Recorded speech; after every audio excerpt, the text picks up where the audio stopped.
अब तक आपने देखा कि मोदी ने अपने विरोधियों को जवाब किस अंदाज में दिया। अब आगे की कहानी। नरेंद्र मोदी मुख्यमंत्री बन चुके थे। उनके सामने सबसे बड़ी परेशानी सरकार चलाने की थी, एडमिनिस्ट्रेशन के कामकाज को समझने की थी।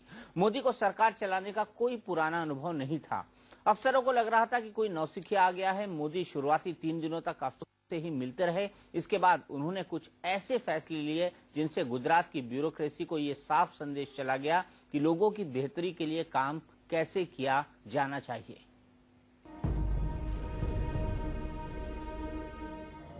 मुख्यमंत्री बनने के बाद जनरल एडमिनिस्ट्रेशन डिपार्टमेंट के सेक्रेटरी अशोक भाटिया वो पहले अफसर थे जो नरेंद्र मोदी से मिलने आए। सीएस मतलब क्या होता मुझे मालूम नहीं था। सी मतलब क्या, एस मतलब क्या, तो मेरा कोई लेना देना नहीं था। तो जीएडी क्या होता है हमें मालूम नहीं था जी। तो मुझे वो हमारे कार्यकर्ता ने कहा कि जीएडी के चीफ आए, तो मैंने कहा मैंने गौर सुना क्योंकि मैं इन शब्दों से परिचित नहीं था। तो बोले मुझे मिस्टर भाटिया करके आए, तो मुझे लगा कोई संत वंत होंगे कोई। जीओडी मैंने सुना, मैं बताता हूँ रियली मेरे मन की स्थिति बताता हूँ। तो मैं खड़ा हो गया, वही चीजें वो ठीक ठाक की मैंने तो बुलाइए। तो आए तो पैंट शूट में थे। आपका परिचय? बोले मैं भाटिया हूँ। और बोले बैठी वो बैठ नहीं रहे थे। कहा बैठिए, फिर मैं बैठा, उसके बाद वो बैठे।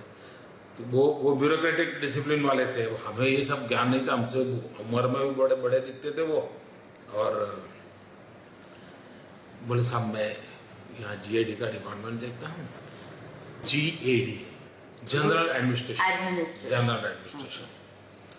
तो बोले मैं इसका चीफ हूँ। उस डिपार्टमेंट में क्या आता है वो भी हमें मालूम नहीं था। हम उसको शब्दों को भी समझने की कोशिश करते थे। मैं मेरा बिगिनिंग बताता हूँ। उन्होंने कहा साहब चीफ मिनिस्टर चैम्बर में कोई बदलाव वगैरह करना हो, कुछ व्यवस्थाएं खड़ी करनी हो तो आप बताइए। मैंने कहा देखो भाई मैंने जो चीफ मिनिस्टर चैम्बर देखा नहीं है, अंदर क्या होता है क्या नहीं हमको मालूम नहीं है। लेकिन मैंने कहा मैंने सुना है कि केशव भाई की जो चेयर है वो काफी रॉयल और बड़ी, वो राजा महाराजा टाइप है। मैंने कहा वो अगर बदल सकते हो तो बदल देना, लेकिन कोई नई चेयर मत लाना। कहीं डिपार्टमेंट में एक आध पड़ी होगी तो वो रख देना, नई मत लाना। डिपार्टमेंट में पड़ी हुई कोई रख देना। इन वाक्यों को पूरे सचिवालय में स्प्रेड होने में 1 घंटा भी लगा नहीं।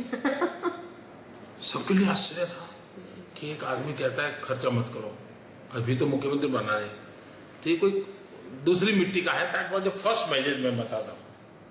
सरकार को मेरा पहला मैसेज वो था।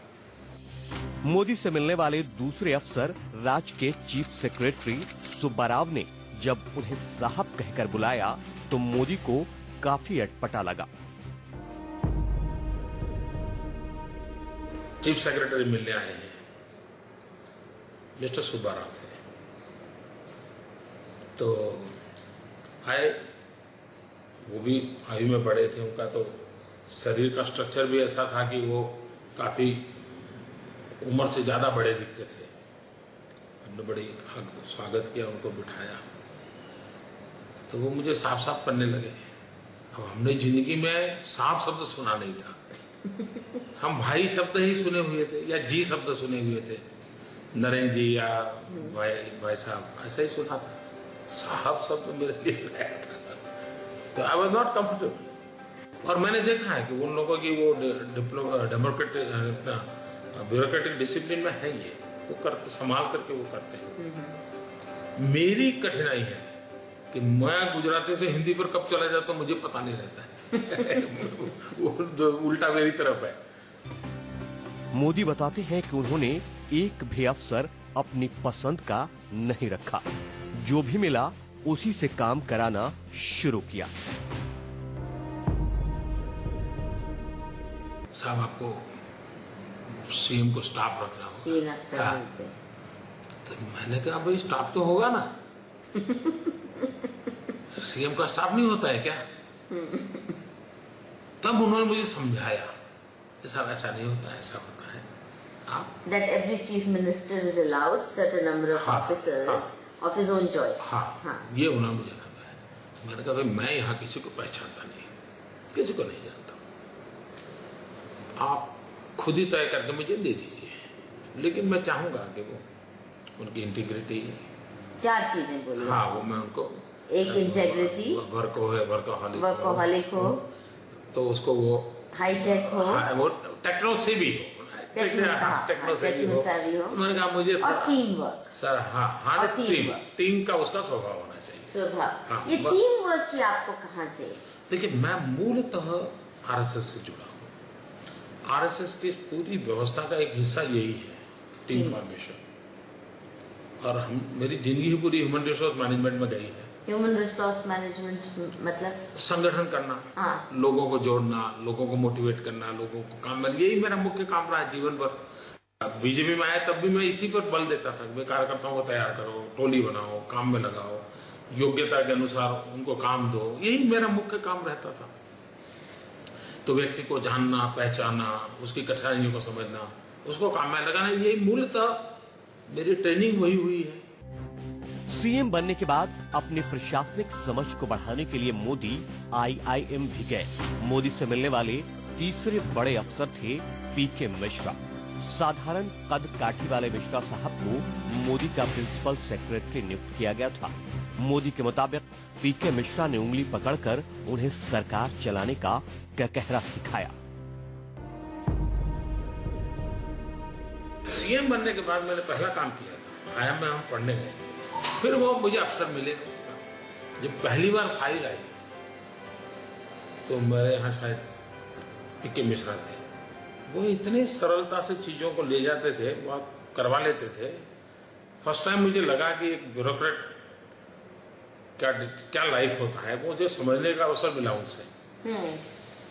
उन्होंने मुझे बताया कि आपको यहाँ साइन करना है। मैंने क्या किया, फाइल दी तो मैं देखने लगा।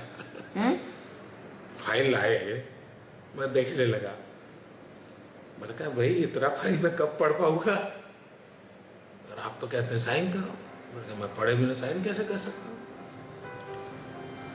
तो उसने मुझे समझाया कि साहब ये मेन चीजें होती है, इस पर नजर कीजिए। तो मैंने पढ़ा तो मुझे समझ नहीं आया। मैंने कहा मुझे ब्रीफ कीजिए क्या होता है, कैसे मुझे समझाइए आप। और मुझे याद है जैसे एक छोटे बच्चे को सिखाते हैं, मुझे वो पीके मिश्रा ने सिखाया था। फिर मैंने अपना जेब से पेन निकाली, बोले साहब आपकी पेन नहीं चलेगी, लाल कलर से करना पड़ेगा। वो पेन ले गए थे, इस कलर से करना। मैंने पूछा ये कलर क्यों अलग मेरा, ये ग्रीन क्यों, ये बोले सब मुझे समझाया कि इस लेवल का ऑफिसर इस कलर से साइन करता है। यानी मेरा इस प्रकार से मेरा शुरू हुआ। When he was about to put his signature, suddenly we discovered that he had a normal blue ink pen. So I said this will not do, because in Gujarat the practice is that the chief minister has to sign only with red ink. Ministers will sign with green ink. Modi को हल्के में ले रहे अफसरों पर उनका पहला असर दिखना बाकी था, और वो मौका मोदी को सचिवों की बैठक में मिला। सेक्रेटरी की परिचय बैठक होती है पहले, सारे डिपार्टमेंट के लोग अपने। तो पहली मीटिंग थी, सब अफसर बैठे थे। अब हम उस बैकग्राउंड के उस हमारे मकान में आईएएस ने बहुत बड़ी चीज होती है ऐसी मन में ने, ये सब बड़े लोग हैं, ये मन से धारणा बचपन से है। उनके सामने मुझे बैठना था, तो मैं काफी भीतर से थोड़ा वो था जब गया तो, भाई ये बड़े बड़े लोग हैं, मैं क्या करूंगा जाके, कैसे करूंगा। मैं अपने लोगों को समझा मुझे क्या करना है, क्या करना है। बोले कुछ नहीं साहब, परिचय करना है। हम गए, सब अपना परिचय करा, 40 के करीब लोग गए। एक आध को बीच में कुछ पूछ लेता था मैं, और धक्का उनको तब लगा कि उसके बाद मैं सबको नाम से बुलाने लग गया। 40 को मैंने नाम से बुलाया। ये घटना ने शायद उनको पागल करके रखा। उनके लिए संभव नहीं था कि अपने 40 कलीग का नाम वो बोल सके। 15-15 साल से वो काम करते होंगे। मैं नाम से मार्केट, आप क्या कह रहे थे, शिक्षा का बता रहे थे, क्या है ज्योति, आप क्या कह रहे थे, ऐसा फट मैं पूछने लग गया। मैं भी हैरान हूं जी, मुझे वो उस समय क्वेश्चन कहां से निकले। तो मेरी अपनी जो 3 लोगों की टीम थी, उनके बीच में जो चर्चा हुई, जो मुझे बाद में पता चला, बोले यार सीएम हमको मूर्ख बना रहे हैं। उनको सब आता है, वो फाइल में साइन कहाँ करनी, वो सब नाटक करते बोले। उनको सब मालूम है, बोले आज की मीटिंग वरना ऐसे कोई ले ही नहीं सकता। तो यार एकदम से रिवर्स थिंकिंग शुरू हो गया। मोदी को मुख्यमंत्री बने 3-4 दिन ही बीते थे जब उनका सामना पहली बार सरकारी फाइलों से हुआ। 3-4 दिन हुए होंगे और हमारे सीएस आए, इससे भी ज्यादा फाइलों का ढेर लेकर के आए होंगे, इससे भी ज्यादा 15-20 किलो वेट होगा। प्यून आकर के मेरे टेबल पर रखा। फिर वो सीएस हमारे बैठे, चीफ सेक्रेटरी, उन्होंने मुझे फाइल दी, साहब ये नर्मदा की फाइल है। ये मुझे भूल गए, नर्मदा तो मुझे याद है, बाकी 3 फाइलें थी।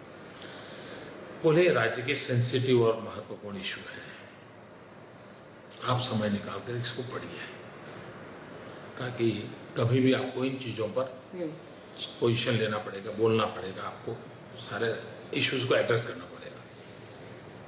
मैं ऐसे ही उसकी हाइट देख रहा था फाइल की, 3-4 बार मैंने कहा भाई अब रखिए, लेकिन 2-4 दिन के बाद अपन मिलेंगे। मैं उन फाइलों को ऐसा भी नहीं किया, वहीं रही। मेरे मन से आवाज उठी कि भाई ये मैं ऐसे कोई एकेडमिक स्टडी करके सरकार नहीं चला सकता, आई कांट डू दैट। ये मेरे मन में से आवाज उठी। मेरे अफसरों, जो 3 अफसर थे, मैंने कहा ये मुझे सीएस साहब दे गए हैं, मैं तो इतना पढ़ नहीं पाऊंगा, इतना पहले आप लोग मुझे इसका समझाइए, आखिर ये मसाला है क्या, मुझे कहाँ से शुरू करना, क्या करना। मैं ऐसे ही कागज देखता जाऊंगा तो मेरे बस का हो नहीं है। और फाइल नाम की चीज पढ़ना प्रकृति में ही नहीं है, मैंने कभी जिंदगी में देखा नहीं। 3-4 दिन के बाद सीएस आए, मैंने कहा फाइल में मुख्य बातें क्या है, जरा मुझे बता दीजिएगा। तो उन्होंने मुझे बताया, मैंने कहा मेरे लिए इतना काफी है, आप इसको ले जाइए। उसके बाद मुझे कभी भी इन विषयों का ब्रीफिंग नहीं लेना पड़ा है। 13 साल हो गए। मेरा इतना ग्रास्पिंग था उस विषय को, मैं इतनी बारीकी से पकड़ लिया, इन चीजों का उनके मन पे इम्पैक्ट हुआ। फिर वो कभी मुझे कहते नहीं थे साहब इसको देख लीजिए। न भटकेंगे न अटकेंगे, कुछ भी हो इस बार हम देश नहीं मिटने देंगे। आज मोदी के भाषण को देखकर लगता है कि वो बोलते बहुत होंगे, लेकिन मोदी सुनते ज्यादा हैं। मैं आर्गुमेंट नहीं करता हूँ। मैं गुड लिसनर, बाहर जो छवि है ऐसा नहीं है, मैं बहुत सुनता हूँ। और मैं आज कह सकता हूँ कि अगर मेरे डेवलपमेंट में रीडिंग ने अगर 30% रोल किया होगा, तो लिसनिंग ने 70% रोल किया है। मैंने बहुत लोगों से बहुत कुछ सुनता हूँ, उसको मैं एनालाइज भी करता हूँ और अलग अलग बॉक्स में माल रख देता हूँ। मैं उसमें मुझे कोई टाइम नहीं लगता है, कोई जरूरत पड़े तो मैं निकाल देता हूँ उससे। तो ये एक एक्स्ट्रा मुझे मेरी विधा वो डेवलप हुई है। आज भी मेरे अफसर मुझे कोई कागज वगैरह देते हैं तो मैं उनको कहता हूँ 2 मिनट में मुझे बता दो। होने वाले ताम झाम भी बदल दिए। फिर मैं कहीं पर खाने के लिए मना कर देता था।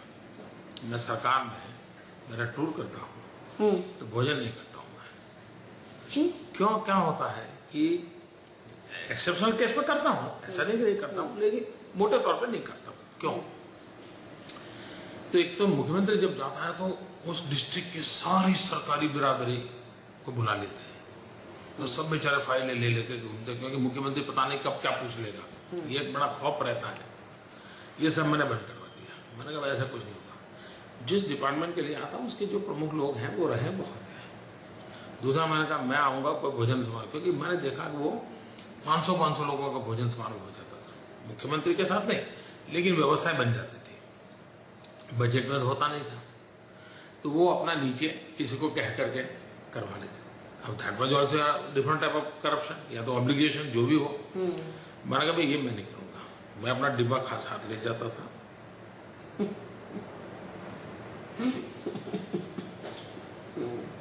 तो ये चीजें हैं जो उसका मैसेज तुरंत, अब ये मुझे कुछ करने के लिए मैं नहीं करता था। मैं मानता हूँ कितना समय बर्बाद होता है, कितना टाइम का घंटे चले जाते हैं, मेरे पास समय है नहीं, मुझे काम करना है। कलेक्टर और डीडीओ के साथ अपनी पहली बैठक में मोदी ने अफसरशाही को समझा। हमारे सीएस मेरे पास आए मिस्टर सुब्बाराव, बोले साहब कलेक्टर और डीडीओ की अपनी एनुअल कॉन्फ्रेंस है, तो आपको उद्घाटन के लिए आना है। तो मैंने कहा कि साहब मुझे क्या करना है। तब तो मैं सबको भी साफ बोलता था, मुझे कोई ऐसा सारा वो बैकग्राउंड एक अलग प्रकार का था। बोले साहब आप आइए, दीपक जलाइए, और उसके बाद आपको कोई इनको सुझाव देने हैं तो दे दीजिए, फिर दिन भर हमारा मीटिंग चलेगा। तो मैंने कहा इसमें क्या क्या होता है, तो बोले वो हम रिव्यू करते हैं अलग अलग डिपार्टमेंट का, कलेक्टर डीडीओ से। तो मैंने कहा ठीक है मैं आ जाऊंगा। मेरी ऑफिस में मैंने कहा भाई ऐसा करो उस दिन खाली रखो और कोई काम नहीं करेंगे, खाली रखो। तो हम गए हमारे यहाँ उस मीटिंग में, दिया विया जलाया, फिर उन्होंने मुझे गुलदस्ता वगैरह दिया, सब तालियां वालियां हो गई, सब हो गया।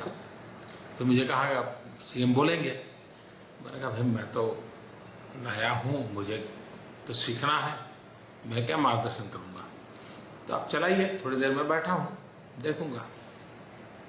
मैं मीटिंग में बैठा। नॉर्मली एनुअल कलेक्टर डीडीओ की रिव्यू मीटिंग मतलब 10:30-11 बजे शुरू होती थी, 1 बजे तक पूरी हो जाती थी, लंच होता था और सब अपना अपना 200, 250 किलोमीटर से आकर के वापस जाते थे। ये मैंने बाद में सुना, उस दिन तो नहीं सुना। फिर मैं तो बैठा, अब वो सब बैठे। पहले क्या करते थे, मान लो एजुकेशन का विषय तो एजुकेशन सेक्रेटरी आएगा, वो इनको बेचारों को डांटेगा, पूछेगा और फिर आधे घंटे में वो अपना चला जाएगा। फिर एग्रीकल्चर वाला आएगा, वो आधा घंटा चला जाएगा, वो चला जाएगा। ऐसे ही होता था। हम बैठे तो सबको बैठे रहना पड़ा, एक एक का चर्चा हुआ, मैं लिखता गया क्या चल रहा है, कैसे हो रहा है, कौन क्या बोल रहा है। मैंने एक चीज रिक्वेस्ट की, मैं जो बोलते हो वो अपना नाम बता करके बोले, ताकि मुझे पहली बार मिलना था तो मैं परिचय मेरा हो जाएगा। तो सबका नाम मुझे याद हो गया, ये कलेक्टर कौन है, डीडीओ कौन है। फिर लंच का टाइम हुआ, मैंने कहा लंच का समय दे दीजिए सबको, अपन फिर से बैठेंगे। तो मैं बोलता नहीं कुछ, पूरा दिन, रात को 11 बज गए। ये मेरे पहली मीटिंग। रात को खाने का, डिनर का व्यवस्था नहीं था, क्योंकि वो तो लंच वाली मीटिंग होती थी। फिर मैं 11 बजे मुझे कहा साहब अब कैसा करेंगे। मैं कहा अब तो बहुत देर हो गई, सब थक गए होंगे, तो अब तो ज्यादा क्या परेशान करना। तो बोले नहीं साहब आप बोलिए। फिर जब मेरी बारी आई तो मैंने कहा देखो भाई अब बहुत देर हो गई है, कहा कि आपका शेड्यूल गड़बड़ा गया होगा, I am sorry for that, लेकिन मेरे लिए अच्छा दिन रहा, बहुत कुछ चीज़ मुझे सीखने को मिली, समझने को मिली, और वाकई मैं आप लोगों की तारीफ करता हूँ, कितना काम करते हैं, कितनी बारीकियों से चीजों को करते हैं। नरेंद्र मोदी ने बड़े फैसले लेने शुरू कर दिए थे, लेकिन गुजरात के कच्छ में 9 महीने पहले आया भूकंप अभी भी सबसे बड़ी चुनौती बना हुआ था।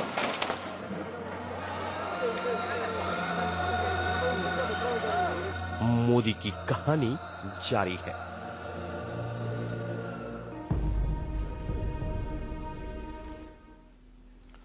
तो मोदी एक खोज, हम बात कर रहे हैं वरिष्ठ पत्रकार मधु किश्वर से। मधु, मेरा पहला और सीधा सवाल, ब्यूरोक्रेसी को बड़ा डिफिकल्ट और डिफरेंट माना जाता है और ये कहते हैं कि गुजरात में जो ब्यूरोक्रेसी है वो नरेंद्र मोदी के साथ बिल्कुल ठीक चलती है, सही चलती है, किसी तरह की कोई प्रशासनिक दिक्कत नहीं होती।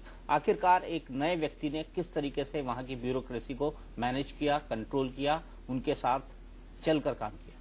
देखिए, जो ईमानदार अफसर है और सच में कुछ परफॉर्म करना चाहता है, बहुत खुश है। और जिसको भ्रष्टाचार की आदत लग चुकी है, ऐसे लोग तो जरूर नाखुश रहते ही हैं।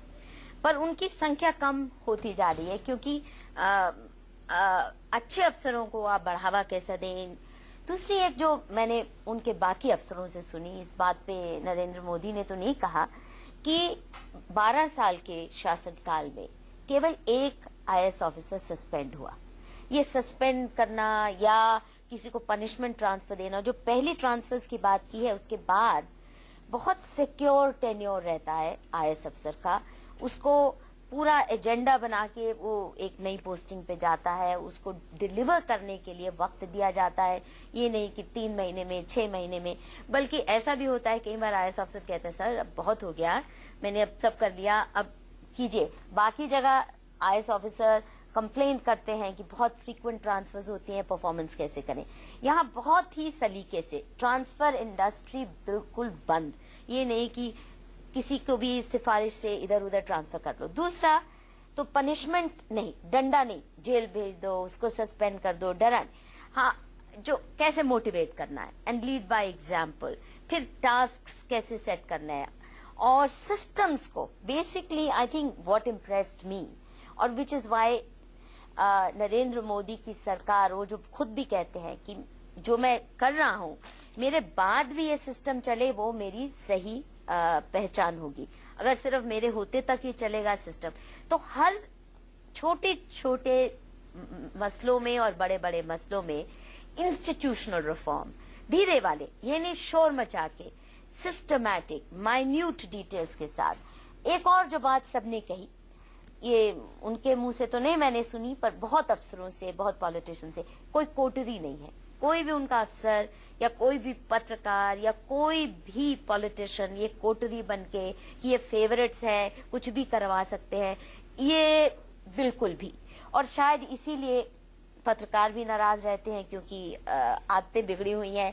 और जिनको कोटरी की जो है कि महफिल लग रही है और फिर फैसले हो रहे हैं, ड्यू प्रोसेस से सब होना है, तो ये सब बातें इस वजह से। The other thing is lead by example और इंस्टीट्यूशनलाइज करो हर बात को। लेकिन मधु, जो सबसे बड़ी बात है यहाँ पर वो ये है कि उन्होंने जो सबसे पहली बार बात कही थी, लोग कहते थे कि उनको राज्य के अंदर भेजा गया है एक एजेंडे के तहत और वहां पर जाकर उनको पार्टी की खोई ग्रास रूट इमेज को वापस लेना है और गुजरात एक ऐसी फर्टाइल धरती है जहां पर RSS अपने एक्सपेरिमेंट दोहरा सकती है। लेकिन जो सबसे बड़ा सवाल है वो ये कि 13 साल पहले जिस मैसेज को लेकर गए थे, क्या 13 साल बाद आपके 15 महीने के रिसर्च ने ये बताया कि उन्होंने उसको डिलीवर किया है?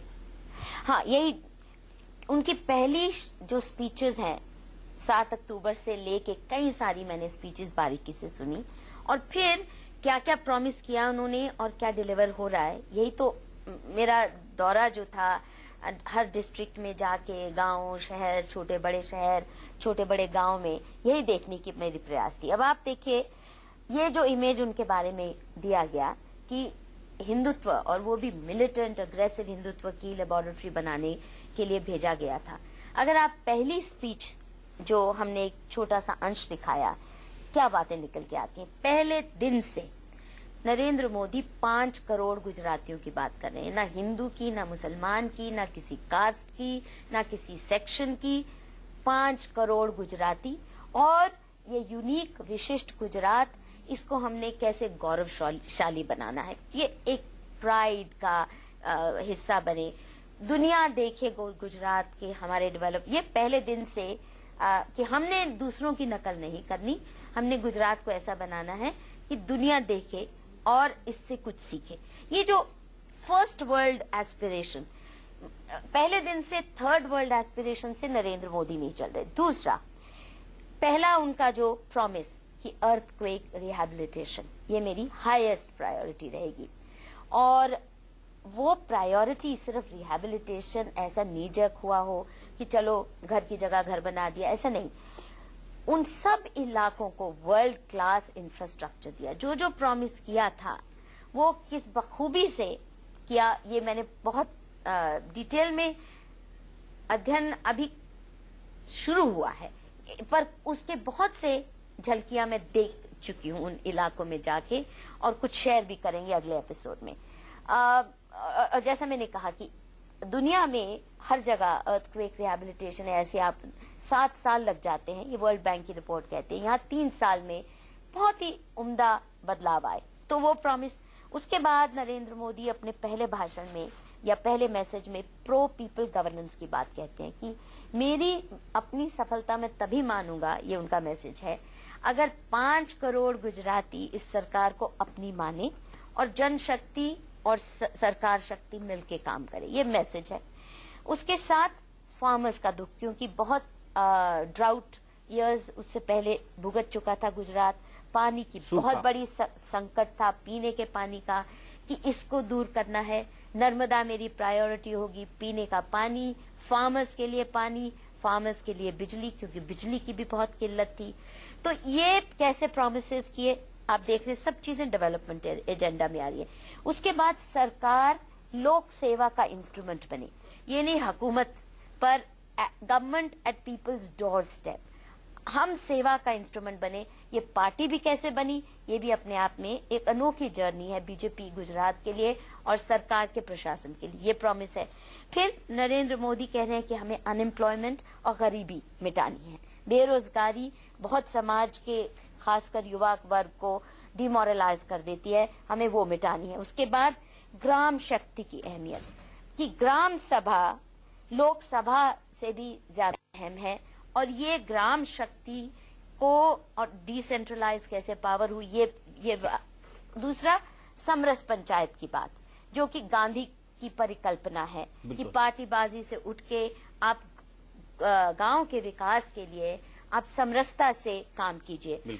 और फिर एक जो और उनका जो वायदा इम्पोर्टेंट रहा, जो पंचामृत योजना, पंचामृत की जो उन्होंने बात की, जिसमें ज्ञान शक्ति, ऊर्जा शक्ति, जल शक्ति, जनशक्ति, जल शक्ति, पहले दिन से अभी आप मुझे बताइए, अगर उसकी स्पीचेस जो मैंने ट्रांसलेट की हैं, पहली भी है मेरी किताब में भी, हिंदी अंग्रेजी दोनों में, मुझे एक शब्द भी कहीं नहीं दिखता जो डिवाइसिव हो, एक शब्द भी नहीं दिखता जिसमें हिंदू वर्सेस मुसलमान, upper caste versus lower caste, ऐसा कहीं भी नहीं है।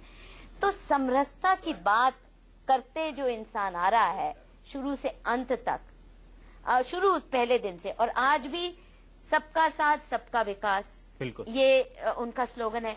तो मैं तो हैरत में हूँ, actually Deepak, I must admit, ये 15 महीने का काल मेरे लिए जैसे एक परमानेंट शॉक, ट्रोमा, कि मैंने क्या सुना था, इतना भी कैसे किसी व्यक्ति को विकृत करके रूप में पेश किया जा सकता है।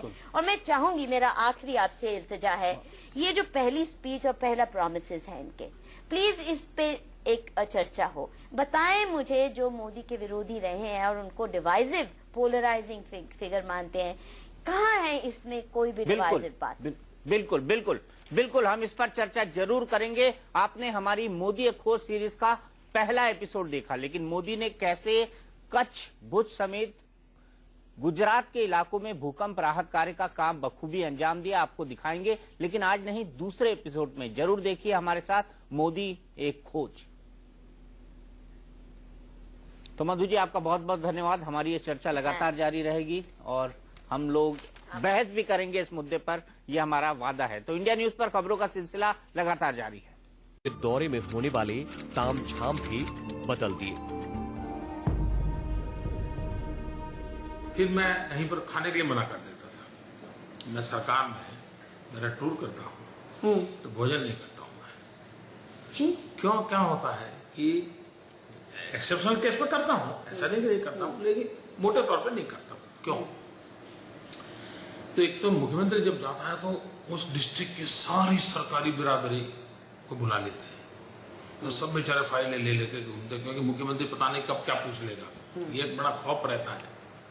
ये सब मैंने बंद करवा दिया। मैंने कहा ऐसा कुछ नहीं होगा। जिस डिपार्टमेंट के लिए आता हूँ उसके जो प्रमुख लोग हैं वो रहे बहुत हैं। दूसरा मैंने कहा मैं आऊँगा कोई भोजन समारोह, क्योंकि मैंने देखा कि वो 500 लोगों का भोजन समारोह हो जाता था, मुख्यमंत्री के साथ नहीं, लेकिन व्यवस्थाएं बन जाती थी, बजट में होता नहीं था, तो वो अपना नीचे किसी को कह करके करवा लेते। अब that was also different type of corruption, या तो ऑब्लिगेशन जो भी हो। मैंने कहा भाई ये मैं नहीं करूंगा, मैं अपना डिब्बा खास हाथ ले जाता था।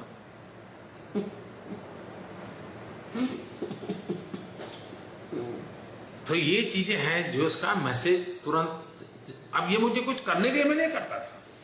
मैं मानता हूँ कितना समय बर्बाद होता है, कितना टाइम चला, घंटे चले जाते हैं।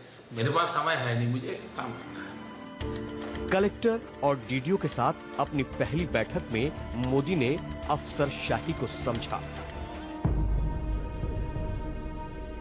हमारे सीएस मेरे पास आए, मिस्टर सुब्बाराव, बोले साहब कलेक्टर और डीडीओ की अपनी एनुअल कॉन्फ्रेंस है, तो आपको उद्घाटन के लिए आना है।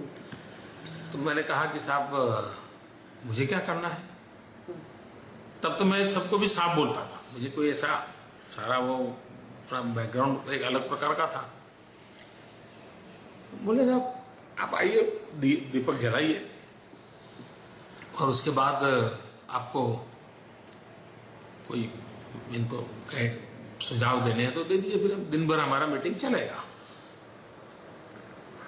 तो मैंने कहा इसमें क्या क्या होता है। तो बोले वो हम रिव्यू करते हैं अलग अलग डिपार्टमेंट का, कलेक्टर डीडीओ से। तो मैंने कहा ठीक है, मैं आ जाऊंगा। मेरी ऑफिस में मैंने कहा भाई ऐसा करो उस दिन खाली रखो, और कोई काम नहीं करेंगे, खाली रखो। तो हम गए हमारे यहाँ उस मीटिंग में, दिया विया जलाया, फिर हमारे उन्होंने मुझे गुलदस्ता वगैरह दिया, सब तालियां वालियां हो गई, सब हो गया। फिर मुझे कहा कि आप सीएम बोलेंगे। मैंने कहा भाई मैं तो नया हूँ, मुझे तो सीखना है, मैं क्या मार्गदर्शन करूंगा। तो आप चलाइए, थोड़ी देर में बैठा हूँ, देखूंगा। मैं मीटिंग में बैठा। नॉर्मली एनुअल कलेक्टर डीडीओ की रिव्यू मीटिंग मतलब 10:30-11 बजे शुरू होती थी, 1 बजे तक पूरी हो जाती थी, लंच होता था, और सब अपना अपना 200, 250 किलोमीटर से आकर के वापस जाते थे। ये मैंने बाद में सुना, उस दिन तो नहीं सुना। फिर मैं तो बैठा, अब वो सब बैठे। पहले क्या करते थे, मान लो एजुकेशन का विषय तो एजुकेशन सेक्रेटरी आएगा, वो इनको बेचारों को डांटेगा, पूछेगा, और फिर आधे घंटे में अपना चला जाएगा। फिर एग्रीकल्चर वाला आएगा, वो आधा घंटा चला जाएगा, वो चला जाएगा। ऐसे ही होता था। हम बैठे तो सबको बैठे रहना पड़ा, एक एक का चर्चा हुआ, मैं लिखता गया क्या चल रहा है, कैसे हो रहा है, कौन क्या बोल रहा है। मैंने एक चीज रिक्वेस्ट की, मैं कि जो बोलते हो वो अपना नाम बता करके बोले, ताकि मुझे पहली बार मिलना था तो मैं परिचय मेरा हो जाएगा। तो सबका नाम मुझे याद हो गया, ये कलेक्टर कौन है, डीडीओ कौन है। फिर लंच का टाइम हुआ, मैंने कहा लंच का समय दे दीजिए सबको, अपन फिर से बैठेंगे। तो मैं बोलता नहीं कुछ, पूरा दिन, रात को 11 बज गए। ये मेरे पहली मीटिंग। रात को खाने का, डिनर का व्यवस्था नहीं था, क्योंकि वो तो लंच वाली मीटिंग होती थी। फिर मैं 11 बजे मुझे कहा साहब अब कैसा करेंगे। अब तो बहुत देर हो गई, सब थक गए होंगे, तो अब तो ज्यादा क्या परेशान करना। तो बोले नहीं साहब आप बोलिए। फिर जब मेरी बारी आई तो मैंने कहा देखो भाई अब बहुत देर हो गई है, ताकि आपका शेड्यूल गड़बड़ा गया होगा, I am sorry for that, लेकिन मेरे लिए अच्छा दिन रहा, बहुत कुछ चीज़ मुझे सीखने को मिली, समझने को मिली, और वाकई मैं आप लोगों की तारीफ करता हूँ, आप कितना काम करते हैं, कितनी बारीकियों से चीजों को करते हैं।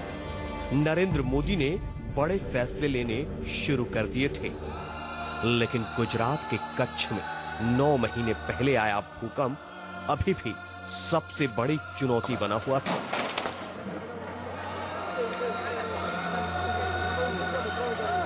मोदी की कहानी जारी है।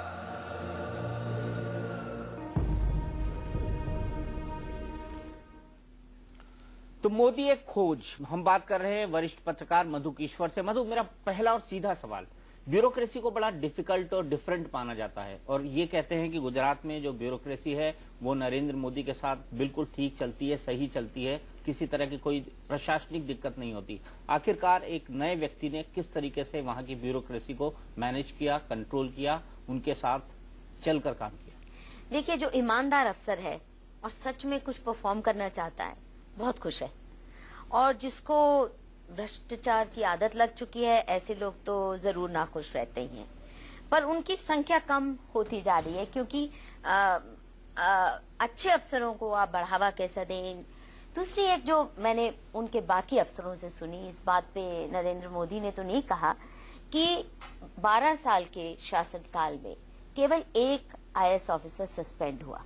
ये सस्पेंड करना या किसी को पनिशमेंट ट्रांसफर देना, जो पहली ट्रांसफर्स की बात की है उसके बाद बहुत सिक्योर टेन्योर रहता है IAS अफसर का।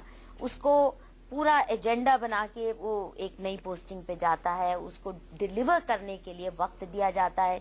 ये नहीं कि 3 महीने में, 6 महीने में, बल्कि ऐसा भी होता है कई बार IAS अफसर कहते हैं सर अब बहुत हो गया, मैंने अब सब कर लिया, अब कीजिए। बाकी जगह IAS ऑफिसर कंप्लेंट करते हैं कि बहुत फ्रीक्वेंट ट्रांसफर्स होती हैं, परफॉर्मेंस कैसे करें। यहाँ बहुत ही सलीके से ट्रांसफर इंडस्ट्री बिल्कुल बंद, ये नहीं कि किसी को भी सिफारिश से इधर उधर ट्रांसफर कर लो। दूसरा तो पनिशमेंट नहीं, डंडा नहीं, जेल भेज दो, उसको सस्पेंड कर दो, डरा।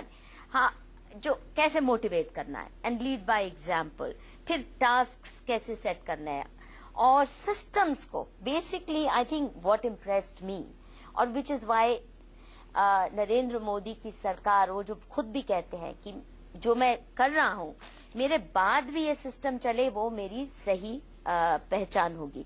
अगर सिर्फ मेरे होते तक ही चलेगा सिस्टम, तो हर छोटे छोटे मसलों में और बड़े बड़े मसलों में इंस्टीट्यूशनल रिफॉर्म, धीरे वाले, ये नहीं शोर मचा के, सिस्टमैटिक माइन्यूट डिटेल्स के साथ। एक और जो बात सबने कही, ये उनके मुंह से तो नहीं मैंने सुनी, पर बहुत अफसरों से, बहुत पॉलिटिशियन से, कोई कोटरी नहीं है। कोई भी उनका अफसर या कोई भी पत्रकार या कोई भी पॉलिटिशियन ये कोटरी बनके कि ये फेवरेट्स है, कुछ भी करवा सकते हैं, ये बिल्कुल भी।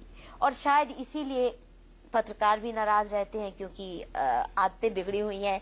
और जिनको कोटरी की जो है कि महफिल लग रही है और फिर फैसले हो रहे हैं, ड्यू प्रोसेस से सब होना है, तो ये सब बातें इस वजह से। The other thing is lead by example और इंस्टीट्यूशनलाइज करो हर बात को। लेकिन मधु, जो सबसे बड़ी बात है यहाँ पर वो ये है कि उन्होंने जो सबसे पहली बार बात कही थी, लोग कहते थे कि उनको राज्य के अंदर भेजा गया है एक एजेंडे के तहत और वहां पर जाकर उनको पार्टी की खोई ग्रास रूट इमेज को वापस लेना है और गुजरात एक ऐसी फर्टाइल धरती है जहां पर RSS अपने एक्सपेरिमेंट दोहरा सकती है। लेकिन जो सबसे बड़ा सवाल है वो ये कि 13 साल पहले जिस मैसेज को लेकर गए थे, क्या 13 साल बाद आपके 15 महीने के रिसर्च ने ये बताया कि उन्होंने उसको डिलीवर किया है? हाँ, यही उनकी पहली जो स्पीचेस हैं 7 अक्टूबर से लेके कई सारी मैंने स्पीचेस बारीकी से सुनी और फिर क्या क्या प्रॉमिस किया उन्होंने और क्या डिलीवर हो रहा है। यही तो मेरा दौरा जो था, हर डिस्ट्रिक्ट में जाके गांव, शहर, छोटे बड़े गांव में, यही देखने की मेरी प्रयास थी। अब आप देखिए, ये जो इमेज उनके बारे में दिया गया कि हिंदुत्व, और वो भी मिलिटेंट अग्रेसिव हिंदुत्व की लेबोरेटरी बनाने के लिए भेजा गया था। अगर आप पहली स्पीच जो हमने एक छोटा सा अंश दिखाया, क्या बातें निकल के आती हैं। पहले दिन से नरेंद्र मोदी 5 करोड़ गुजरातियों की बात कर रहे हैं, ना हिंदू की, ना मुसलमान की, ना किसी कास्ट की, ना किसी सेक्शन की, 5 करोड़ गुजराती। और ये यूनिक विशिष्ट गुजरात, इसको हमने कैसे गौरवशाली बनाना है, ये एक प्राइड का हिस्सा बने, दुनिया देखे गुजरात के हमारे डेवलप। ये पहले दिन से कि हमने दूसरों की नकल नहीं करनी, हमने गुजरात को ऐसा बनाना है कि दुनिया देखे और इससे कुछ सीखे। ये जो फर्स्ट वर्ल्ड एस्पिरेशन, पहले दिन से थर्ड वर्ल्ड एस्पिरेशन से नरेंद्र मोदी नहीं चल रहे। दूसरा, पहला उनका जो प्रॉमिस कि अर्थक्वेक रिहैबिलिटेशन, ये मेरी हाईएस्ट प्रायोरिटी रहेगी। और वो प्रायोरिटी सिर्फ रिहैबिलिटेशन ऐसा नीजक हुआ हो कि चलो घर की जगह घर बना दिया, ऐसा नहीं। उन सब इलाकों को वर्ल्ड क्लास इंफ्रास्ट्रक्चर दिया। जो जो प्रॉमिस किया था वो किस बखूबी से किया, ये मैंने बहुत डिटेल में अध्ययन अभी शुरू हुआ है, पर उसके बहुत से झलकियां मैं देख चुकी हूं उन इलाकों में जाके, और कुछ शेयर भी करेंगे अगले एपिसोड में।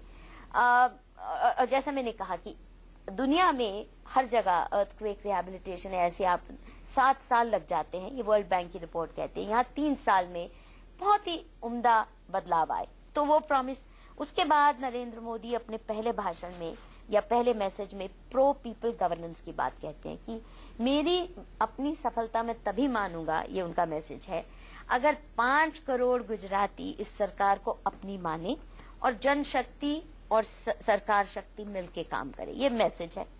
उसके साथ फार्मर्स का दुख, क्योंकि बहुत ड्राउट ईयर्स उससे पहले भुगत चुका था गुजरात, पानी की बहुत बड़ी संकट था, पीने के पानी का, कि इसको दूर करना है। नर्मदा मेरी प्रायोरिटी होगी, पीने का पानी, फार्मर्स के लिए पानी, फार्मर्स के लिए बिजली, क्योंकि बिजली की भी बहुत किल्लत थी। तो ये कैसे प्रोमिसेस किए आप देख रहे हैं, सब चीजें डेवलपमेंट एजेंडा में आ रही है।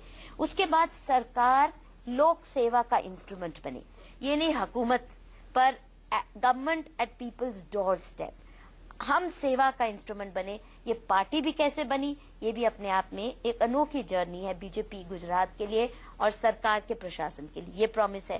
फिर नरेंद्र मोदी कह रहे हैं कि हमें अनएम्प्लॉयमेंट और गरीबी मिटानी है, बेरोजगारी बहुत समाज के खासकर युवा वर्ग को डिमोरलाइज कर देती है, हमें वो मिटानी है। उसके बाद ग्राम शक्ति की अहमियत, कि ग्राम सभा लोकसभा से भी ज्यादा अहम है, और ये ग्राम शक्ति को और डिसेंट्रलाइज कैसे पावर हुई, ये दूसरा समरस पंचायत की बात, जो कि गांधी की परिकल्पना है कि पार्टीबाजी से उठ के आप गांव के विकास के लिए आप समरसता से काम कीजिए।